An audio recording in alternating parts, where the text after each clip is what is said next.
नगरपालिका परिषद के नगर निगम बनाने की चर्चाओं के बीच आखिरकार शासन से पालिका के 2 दशक पुराने प्रस्ताव को कुछ हद तक ठिकाना मिला है। नगर विकास विभाग के प्रमुख सचिव ने इसके लिए 15 गांव को शामिल करने के प्रस्ताव पर अधिसूचना जारी करते हुए जिलाधिकारी को पत्र भेजकर प्रस्तावित क्षेत्रफल के लिए 7 दिनों में आपत्तियां और सुझाव आमंत्रित किए हैं। इनके साथ ही प्रशासन ने फिलहाल मुजफ्फरनगर पालिका को नगर निगम बनाने की कवायद को रोक दिया है। सीमा विस्तार की मंजूरी मिलने के बाद से आज दिन भर हलचल मची रही है। इस बार शहर में आसपास के 15 गांव के करीब 4500 हेक्टेयर के रकबे को शामिल करने का प्रस्ताव है।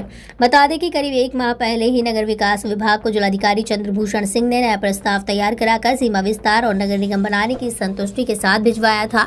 उसमें कुछ खामी रहने पर यह वापस आया और फिर से नया प्रस्ताव भिजवाया गया। अब इसी प्रस्ताव पर प्रदेश के नगर विकास प्रभाग के प्रमुख सचिव अमृत अभिजात ने सीमा विस्तार के लिए मंजूरी प्रदान करते हुए अधिसूचना जारी की है। यह अधिसूचना जिला प्रशासन को प्राप्त हुई है। इसमें 15 गांव के करीब 4523 हेक्टेयर क्षेत्रफल को नगरीय सीमा में शामिल करने का प्रस्ताव किया गया है।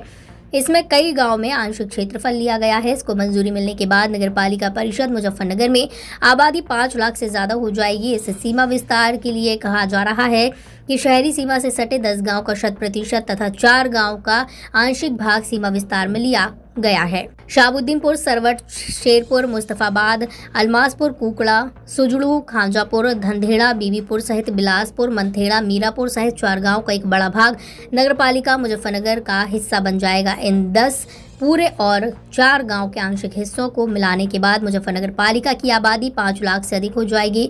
एडीएम प्रशासन नरेंद्र बहादुर सिंह ने बताया कि प्रदेश शासन ने नगरपालिका परिषद मुजफ्फरनगर के सीमा विस्तार को हरी झंडी दे दी है। इसके लिए 15 गांव का करीब 4500 हेक्टेयर से ज्यादा का क्षेत्रफल पालिका सीमा में शामिल करने का प्रस्ताव भेजा गया था। इसी को लेकर आपत्तियां और सुझाव मांगे गए हैं। लोग अपनी आपत्तियां सीधे नगर विकास विभाग को देने के साथ ही जिलाधिकारी कार्यालय को भी दे सकते हैं। 7 दिनों में आपत्तियां व सुझाव प्राप्त किए जाएंगे। इसमें सबसे बड़ा क्षेत्रफल गांव सुजुड़ी से लिया गया है। इसके साथ ही सबसे कम क्षेत्रफल बिलासपुर गांव का लिया गया है।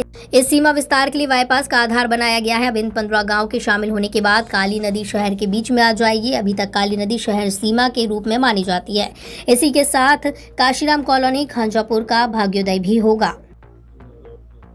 सर, मुजफ्फरनगर नगर पालिका सीमा विस्तार हुआ है, क्या किस तरह कोई आदेश मिला है सर? क्या देखिए, मुजफ्फरनगर नगर पालिका का शासन की तरफ से हम लोगों को प्रस्ताव, जो यहाँ से प्रस्ताव प्रस्तुत हुआ था, उसको अनुमोदित करते हुए यहाँ भेजा गया है, जिसमें कि नगर पालिका का सीमा विस्तार के प्रस्ताव वहाँ पर मंजूर हुए हैं और शासन ने इसमें निर्देश दिया है कि 1 सप्ताह के अंदर जो भी सीमा विस्तारित हुई है इस पर एक अधिसूचना प्रकाशित करके इस पर आपत्ति एवं सुझाव आमंत्रित किए जाएँ।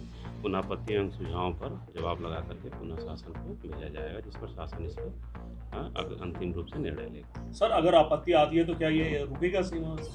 नहीं, बिल्कुल। ये तो आपत्ति और सुझाव तो एक विधिक प्रक्रिया होती है, लिए जाते हैं। कभी कभी होती हैं कि कुछ बेहतर सुझाव आ जाते हैं तो उस पर अंतिम रूप से यहाँ से आख्या भेजी जाती है और निर्णय उस पर। इसमें सर भौगोलिक स्थिति किस तरह रखी गई है जो आसपास के गाँव में? इसमें देखिए, आसपास के हमारे 15 गांव के गाटाएँ इसमें शामिल किए गए हैं, जिसका गाटावार विवरण भी उसमें लगा हुआ है। सर, इससे क्या कोई डेवलप होगा? निश्चित रूप से जो हमारे शहरी क्षेत्र से लगे हुए गांव हैं, जिन पर ग्रामीण क्षेत्र बहुत ज़्यादा काम नहीं कर पाता था, रिसोर्स उनके पास कम होते थे, और नगर पालिका के पास जैसे ही आएंगे तो रिसोर्स कंपैरेटिवली ज़्यादा होता है, तो हम वहाँ पे साफ़ सफाई और सड़कों की व्यवस्थाएं, तमाम व्यवस्थाएं हम वहाँ कर पाएंगे। नगर पालिका चुनाव को लेकर भी कोई प्रभाव पड़ेगा सर समय से? इसको तो शासन तय करेगा। वीडियो को लाइक करें, शेयर करें और चैनल को सब्सक्राइब करें। खबरों के नोटिफिकेशन के लिए बेल आइकन दबाना न भूलें।